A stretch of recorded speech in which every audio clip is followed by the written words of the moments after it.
시청자 여러분 안녕하십니까. 지금부터 저녁견의 안보정론을 시작하겠습니다. 자, 이번 시간에는요, 지금 중동전의 여파가 상당히 심각한 걸로 예상이 됩니다. 자, 이 상황에서 대통령실도 안보 점검에 지금 나섰다, 이런 보도가 나오고 있네요.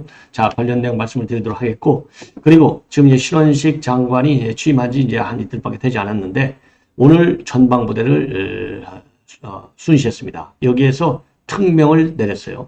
아주 초강경 메시지인데, 본래 신원식 장관이 김관진 장관 다음으로는 센 원칙적인 대응을 강력히 지시하고 있어요. 자, 그래서 신 장관의 이 아주 시원스러운 이 일종의 특별 명령이라고 볼 수 있는데, 끝까지 지금 응징하라. 신속하게 빠르게 끝까지 지금 응징하라. 이러한 지금 주의 방침을 밝혔습니다. 자, 관련 내용을 함께 전해드리도록 하겠고요. 그리고 박범계가 드디어 아주 정말 피할 수 없는, 돌이킬 수 없는 망신을 당한 것 같습니다. 자, 이게 출장은 분명히 딱 한 번밖에 안 나왔잖아요. 근데 출장 보고서는 3개예요. 쉽게 얘기해서. 국회에도 거짓말, 법무부에도 거짓말, 계속 거짓말 보고서를 내놓은 박범계. 이거 내년 공천 날아간 것 같습니다. 자, 그래서 박범계 이런 망신스러운 거짓 이 출장 보고서, 그 진상을 지금 조선일보가 단독으로 보도하고 있는 내용인데요. 요 내용을 함께 여러분들께 전해드리도록 하겠습니다. 자, 그리고요, 지금 이제 신원식 장관 이 끝까지 응징하라는 이 자료화면을 말씀을 드리고, 이 박범계 총재의 말씀을 드린 대로 6,800, 7,800, 그리고 실제는 1억, 이 3가지 보고서를 말씀을 드리도록 하겠고요. 그리고 이제 하태경 의원이 이제 수도권 출마를 선언하다 보니까 국민의힘 안에 작은 파장이 야기되고 있습니다. 이러한 뉴스를 가지고 여러분들께 이제 하나씩 정리해 드리도록 하겠습니다. 자, 맨 먼저요, 대통령실에서 오늘 긴급 점검 회의를 가졌다, 이런 보도가 나오고 있어요. 그래서 이 보도의 핵심을 보면은요, 이번 이제 중동, 이스라엘과 하마스 이 전면전으로 인해서 이 외교적인 측면과 그리고 경제적인 측면에서 상당한 영향이 지금 나타날 것으로 예견이 되는데, 이와 관련해서 지금 긴급 안보 상황 점검에 들어갔다라고 보도가 나오고 있고요.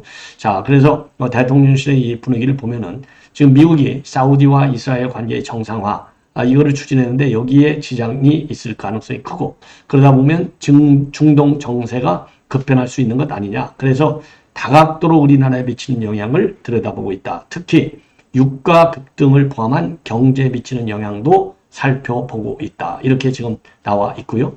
그리고 이 교민하고 성지 순례객을 포함한 현지 체류 중에 있는 우리 한국인 안전 점검은 외교부 주도로 이루어지고 있고요. 현재 정부는 지난 8일 이스라엘에 특별여행 주의보를 내렸습니다.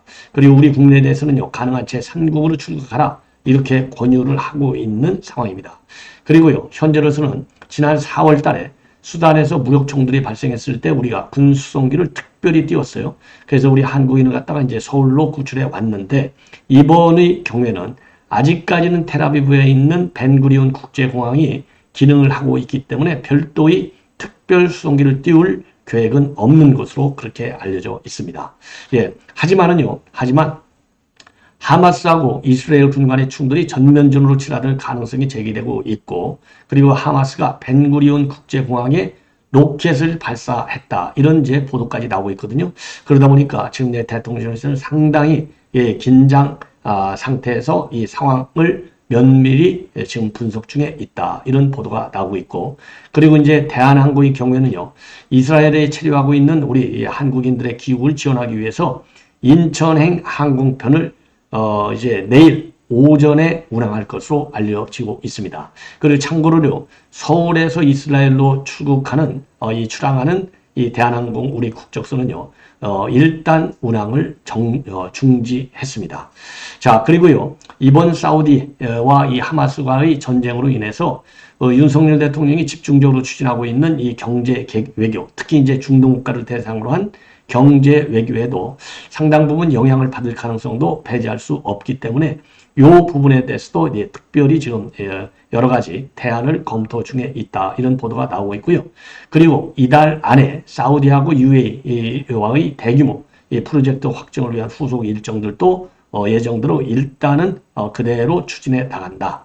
자, 그래서요, 당장은요, 윤석열 대통령의 정상 외교에 미치는 영향은 별로 없을 것으로 보이지만은 상황의 유동성이 상당히 크기 때문에 여러 이 대안을 놓고 지금 검토 중에 있지 않나 이렇게 생각이 듭니다.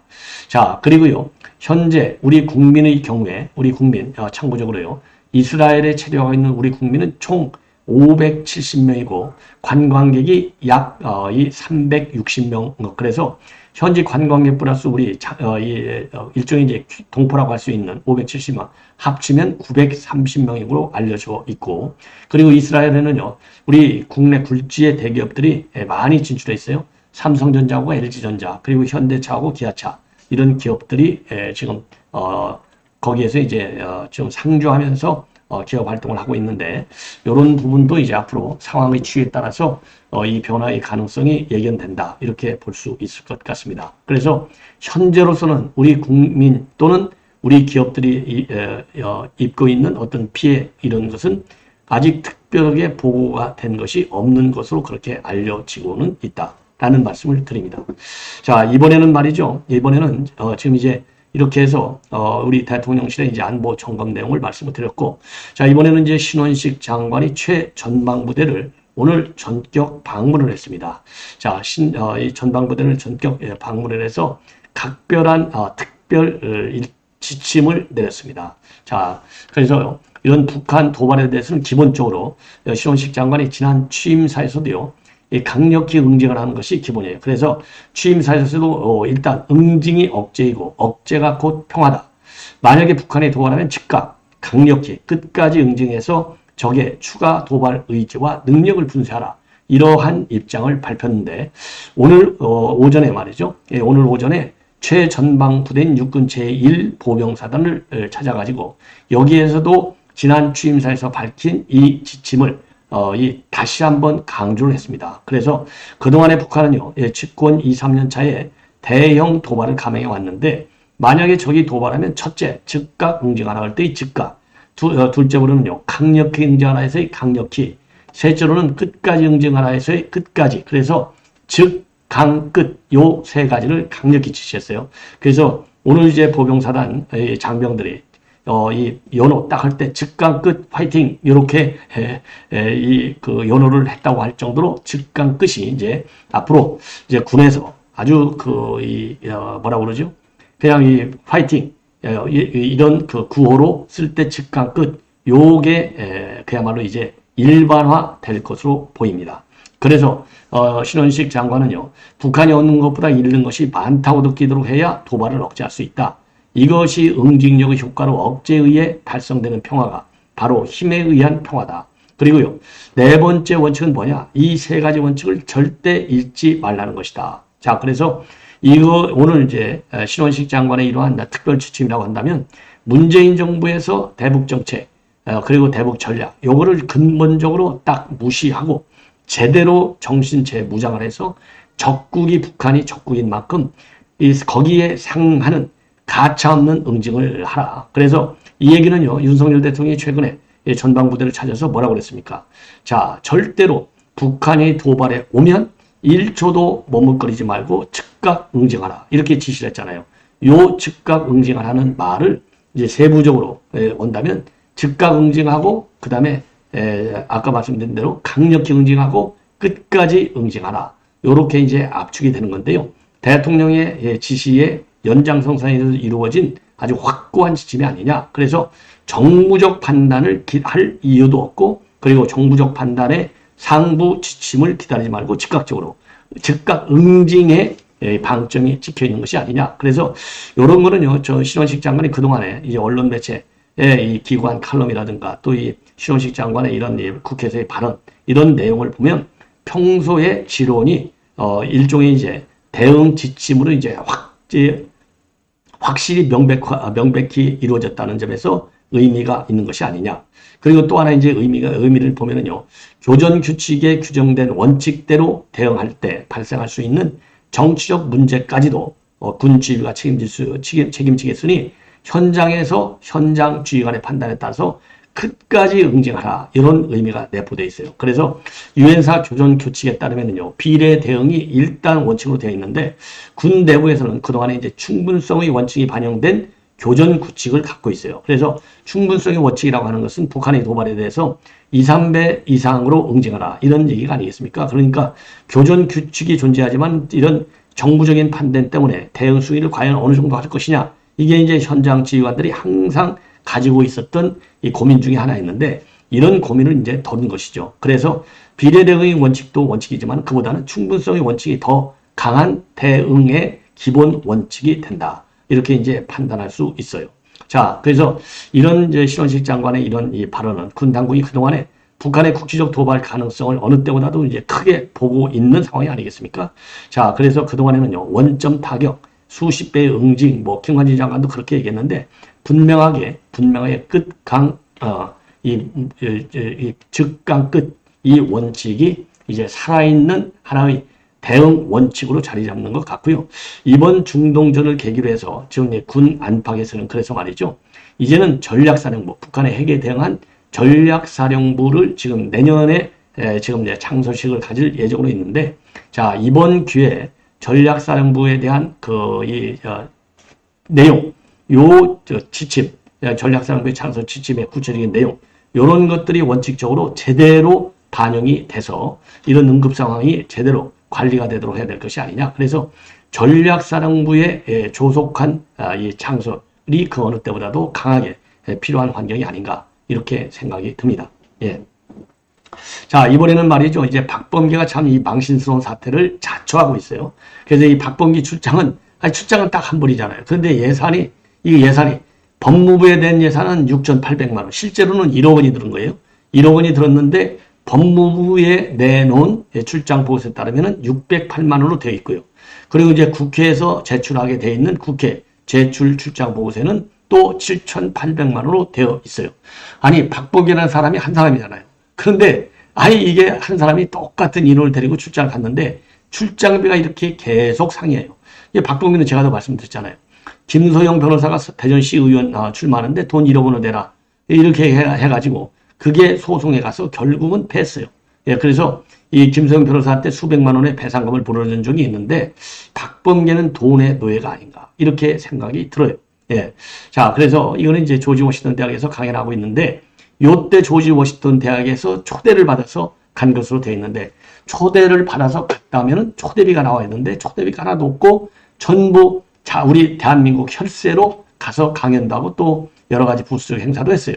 자, 이것도 거짓말이에요. 자, 그래서 거짓말하는 것이 말이죠. 이렇게 초대비가 포함되어 있다고 하는 점도 거짓말. 초대받은 건 아니죠. 내용상으로는 초대가 아닌데 외형상으로는 초대받은 것 같이 홍보를 하고 다닌 거. 그리고 또 김준영 국립외교원장 출신의 이재명의 지금 이 외교안보 그런데 위원회 위원장까지 한 사람인데 김준영이를 데리고 가면서 또 자문비까지 지급해 주고 나섰습니다. 이런 문제점들이 있어서 그동안에도 이 박범계 이제 출장과 관련된 내용들이 언론의 보도가 많이 됐습니다. 자, 그런데 지금 조선일보가 지금 막 보도하고 있는 문제점을 보면은 또 하나의 새로운 문제점을 적시하고 있습니다. 자, 이건 뭐냐? 아까 말씀드린 대로 2021년도 11월 17일부터 24일까지 6박 8일간을 워싱턴하고 뉴욕을 다녀왔어요. 방미 출장이었는데 이때 이 국회 제출한 자료에 보면은요.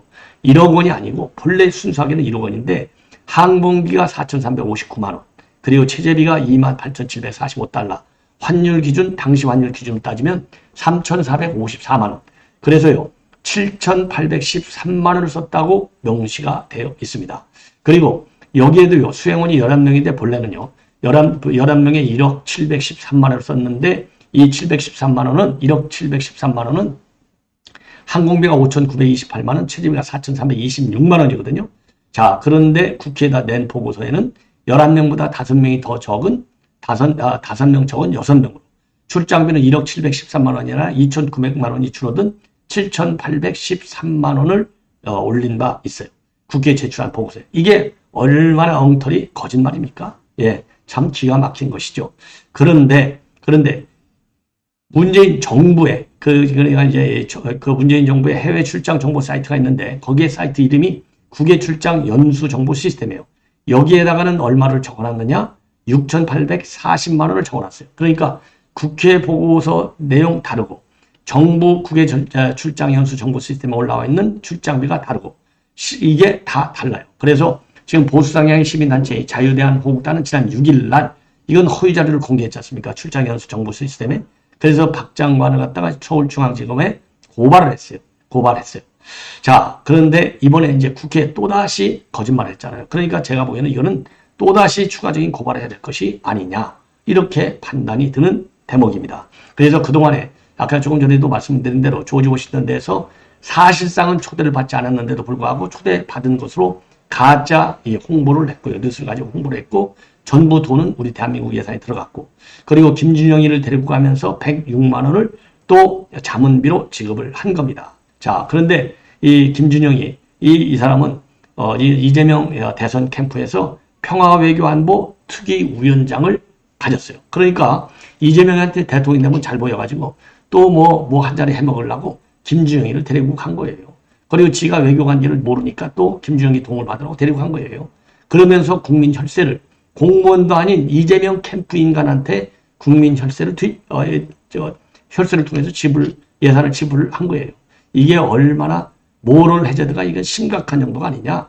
그래서요, 이거 반드시 이거는 뭐 빼도 박도 못 하잖아요. 그래서 이거 반드시 법의 첫 벌을 받아야 될 것이 아닌가 이렇게 생각이 듭니다. 예. 자, 이번에는 말이죠. 이번에는 이제 하태경 의원이 지금 내가 부산에서 출마하겠습니다. 그리고 먼저 자진해서 손을 들었어요. 이것이 이제 작은 파장을 일으키고 있습니다. 자, 이렇게 해서 이제 올리니까 원외 인사들, 우리 국민의힘에 그리고 소장판들이 제2, 제3의 하태경이 필요하다. 이렇게 해서 지금 이제 아주 불을 떼고 있어요. 예, 험지 출마, 중진들의 험지 출마 불을 떼고 있고. 자, 그래서 하태경, 지금 이런 발언에 대해서 장해찬 같은 경우에 제2, 제3의 하태경이 나와야 된다. 그러면서 나도 자객하려면 할 것이다. 하라면 할 것이다. 이런 입장을 내보였는데, 뭐 장해찬 지금 이제 우리 국민의힘의 최고위원은 뭐 윤 대통령이 대선 때부터 이제 청년 아주 중요 인재로 계속 키워왔지 않습니까? 그래서 이번에 그 여파로 최고위원까지 이제 청년 대표 최고위원 된 거 아니에요. 그래서 제가 보기에는 나도 자객하라면 할 것이다. 이렇게 하지 말고, 예. 왜냐하면 장해찬 지금 최고위원이 여러 SNS를 많이 내놓고 있고 좋은 말도 많이 해요. 그래서 제가 보기에는 뭐 나이로 보나 뭐 지금까지 한 발언으로 보나 윤 대통령의 신임 관계로 보나 모든 면에서 나도 자객하라면 하지 말고 이렇게 소극적으로 나오지 말고 먼저 장해찬이는 손을 들고 내가 서울 수도권에 당에서 나가는 대로 나가겠다. 이렇게 살신성인 사직생의 각오로 투자를 좀 몸을 던져라. 그래서 이 대목은 저도 장해찬한테는 좀 실망스럽다. 아니 자객하라고 하면 어디가 있어요. 젊은 사람이. 내가 더군다나 제2, 제3의 하태경이 나와야 남한테 이게 바로 유체 이탈 화법이에요. 그래서 진정으로 장해찬이가 지금 이제 이 하태경 의원의 발언을 이렇게 높이 평가하고 제2, 제3을 찾으려면 본인이 먼저 부산에 나오겠다는 건 뭐 대한민국 사람 다 아는 거 아니에요. 그걸 똑같이 버리고 서울 나는 나오겠다. 그래서 서울을 본인이 찍든지 아니면 하태경 같이 당에서 찍어주면 나오겠다 이렇게 하지 나도 자객하려면 할 것이다. 이거는요 안 하니만 못하다. 이런 저는 비판을 좀 하고 싶습니다. 자, 그리고요 지금 이제 이 김병민 마찬가지로 김병민 최고위원이죠. 김병민 최고위원도 굉장히 높이 평가하는 그런 입장을 내놓고 있어요. 예. 자, 그래서 김병민 최고위원도 그러잖아요. 희생 분위기가 타오를 것이다. 이런 얘기를 했습니다. 자, 그래서 하의원이 적절한 시기에 아주 적절한 판단을 내려줬다. 하의원이 시작점을 돌파했는데 국민의힘에서 나라를 한번 희생하고 당 전체를 살자는 분위기가 꽤 불이 타오를 것이다. 그리고 이 장동혁 원내대표는 이제 충남 서천 대천의 초선 의원인데 내년 총선에 대한 위기감이 높아지고 어떻게든 총선에서 공천 혁신이 필요하다는 공감대가 높아지면 이런 분들이 더 늘어날 수 있다고 생각한다. 이런 입장을 내놨습니다. 자, 그래서요, 지금 이제 뭐, 강서, 지금 보궐선거가 이루어지고 있는데, 이 보궐선거 와중에 이런 일종의 공천혁신, 이런 분위기가 오면은 국민의힘에 대한 지지 분위기도, 이 강서에서부터도 더, 커질 가능성이 있지 않느냐. 긍정적인 영향이 저는 있다라고 봅니다. 그런데 이에 반해서 홍준표 시장은 말이죠. 청문홍답 코너에서 그거 아주 폄하하고 있어요. 선당구사가 아니야. 지살게 찾는 거야. 자, 요런 비판 입장을 내놨는데 글쎄요. 이거는 조금 바람직스럽지 않은 아니, 그야말로 당 대표를 몇 번 하고 대한민국의 대통령 빼놓고 안 해먹은 거 없이 다 해먹은 이 홍준표 입장에서 그런 식의 폄하 발언은 본인의 정치적인 자산 가치를 떨어뜨리는 것이 아니냐. 이렇게 입장을 저는 해석을 하고 싶습니다. 예. 자, 그래서 지금 이제 이런 이제 국민의힘에서 그래서 말이죠. 이번에는 그래서 제가 말씀드렸잖아요. 당 대표, 원내대표, 또 이 사무총장 1위까지 당 지부가 이렇게 정말 기득권을 내려놓고 수도권에 아주 전면전을 불사하는 이런 모습을 보이는 것도 선거 전략적인 측면에서 상당히 긍정적인 영향을 많이 줄 것이 아니냐. 이렇게 저는 해석을 하고 싶고요. 그리고 이제 이 하태경 의원이 추가적으로 이제 관련 글을 올린 걸 보면은 지난번 총선에서 부산 최고 득표율을 기록했는데 해운대와 남기로 결정해서 그 누구와 경쟁하더라도 이길 자신이 있다. 하지만은 더 나를 키워준 당과 주민들에게 더 크게 보답하는 것이 제 정치 소신에 부합하는 길이라고 판단했다. 그리고 이미 3선을 했으면 이제 쉽게 얘기해서 할 만큼 더 한 건 아니냐. 예, 이런 취지에서 지금 이 출마를 서울에서 하겠다. 이렇게 입장을 내놓고 있어요. 자, 그래서 지금 우리 국민에서 말이죠. 전부 이거를 갖다가 칭찬만 하지 말고 본인들이 다선 중진, 최소한도 4선 이상의 또는 3선 이상 4선을 도전하는 의원들서부터 시작해갖고 전부 다 특히 중요 당직을 맡았던 인물들은 전부 수도권 험지 출마를 저는 강력히 촉구하고 싶습니다. 자, 시청자 여러분 이렇게 해서 말이죠. 이번 하태경 의원도 지금 제가 이 말씀을 드렸지 않습니까? 자, 참 이 홍준표 의원 그래서 제살게 찾는 거야 이렇게 표현하는 것은 홍준표 시장의 정치적인 그동안의 이 커리어 측면에서 볼 때 전혀 맞지 않는 발언이다. 설령 그렇다 하면요. 그는 조용히 내부적으로 혼자만 생각해야 되는 것이 아닌가. 그게 정치적인 예의가 아니냐. 후배 정치인에 대한. 저는 그런 생각이 듭니다. 자, 시청자 여러분 이렇게 해서 본 방송은 마무리하겠습니다. 계속되는 저희 방송 많은 시청을 부탁드립니다. 대단히 고맙습니다.